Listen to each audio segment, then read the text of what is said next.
Materiais utilizados: 2 lâminas de barbear, 8 palitos de picolé, fita e laser infravermelho. Como fazer? Para executar o experimento, é necessário primeiro criar a base.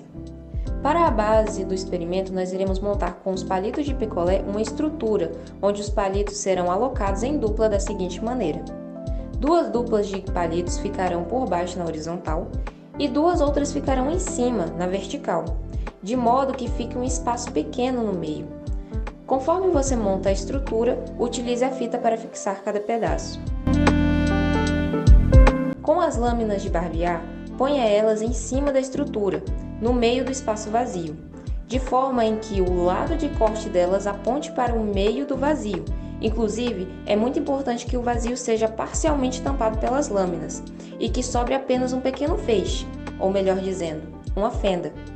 Para finalizar, fixe elas na estrutura e em um espaço escuro aponte o infravermelho em direção ao feixe.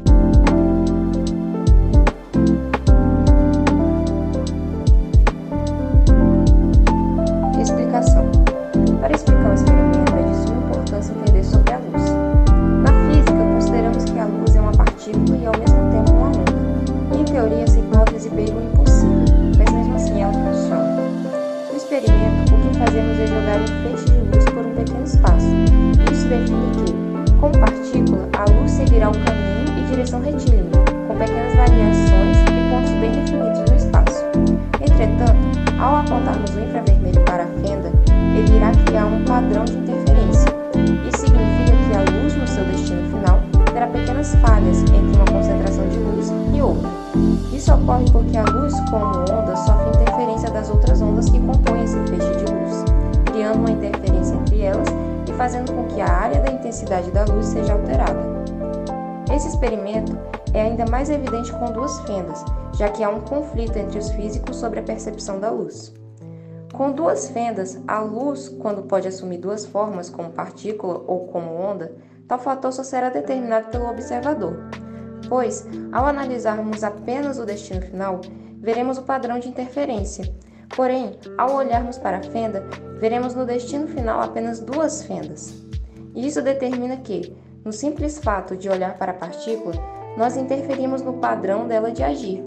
Isso também imputa no fato de que toda matéria e o que a compõe é relativa, e na verdade elas só são definidas apenas pelo observador.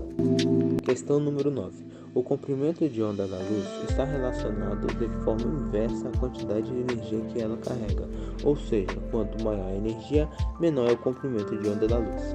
Nesse sentido, ordene os tipos de luz quanto ao comprimento de onda que possuem. Os tipos de luz podem ser ordenados do maior para o menor comprimento de onda, da seguinte forma: ondas de rádio, micro-ondas, infravermelho, luz visível, ultravioleta, raio-x e raios gama.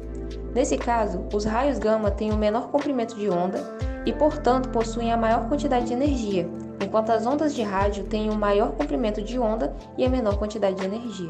Questão número 10. A radiação ultravioleta é prejudicial à saúde humana, em especial ao DNA nesse sentido. Explique por que esta radiação é perigosa, relacionando a quantidade de energia que ela carrega e o poder de penetração que ela possui na célula. A radiação ultravioleta é prejudicial à saúde humana, especialmente ao DNA, porque possui uma alta quantidade de energia devido ao seu curto comprimento de onda. Essa energia elevada permite que a radiação UV penetre nas células e danifique o DNA, causando mutações que podem levar ao desenvolvimento de câncer.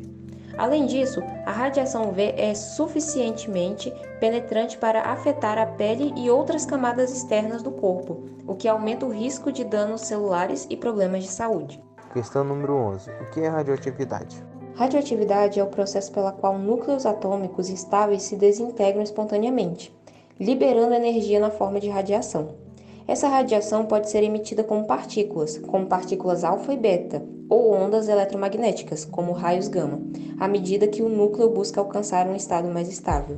Questão número 12. Por que a radioatividade é perigosa para a saúde dos seres vivos? A radioatividade é perigosa para a saúde dos seres vivos porque a radiação ionizante, como partículas alfa, beta e raios gama, possui energia suficiente para ionizar átomos e moléculas nas células. Esse processo de ionização pode danificar o DNA e outros componentes celulares, levando a mutações, morte celular ou desenvolvimento de câncer. A exposição intensa ou prolongada à radioatividade aumenta o risco de efeitos adversos graves para a saúde, incluindo doenças agudas e crônicas.